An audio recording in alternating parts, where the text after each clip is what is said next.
In today's video, I'm going to teach you how to access Google Play Store history. By the end, you'll know exactly where to find your purchases, subscriptions, and past app downloads, and how to check your broader Google payment activity for clarity and record keeping.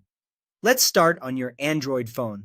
Open the Google Play Store, then tap your profile picture in the top right corner. From there, choose Payments and Subscriptions, and then tap Budget and History. This view is your central hub for Play Store financial activity. You'll see app and game purchases, in-app purchases like coins or premium features, any active or past subscriptions, and your Google Play balance activity.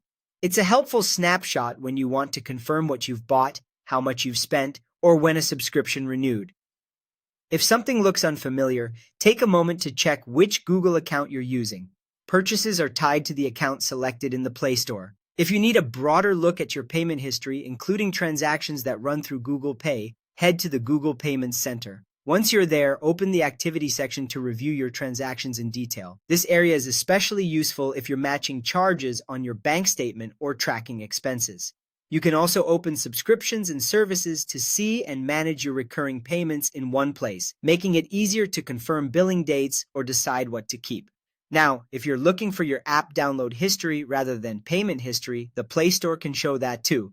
Open the Google Play Store, tap your profile picture, and choose Manage Apps and Device. Next, select Manage. At the top, change the filter from Installed to Not Installed. This reveals apps you previously downloaded with your account but aren't currently on your device. It's a great way to rediscover old favorites or reinstall tools you used in the past without searching from scratch. A few important things to keep in mind.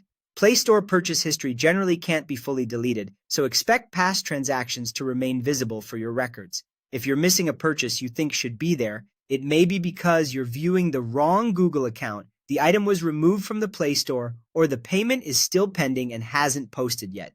Switching to the correct account or waiting for a pending charge to clear often resolves confusion. That's all you need to confidently access and understand your Google Play Store history, whether it's purchases, subscriptions, or your download list.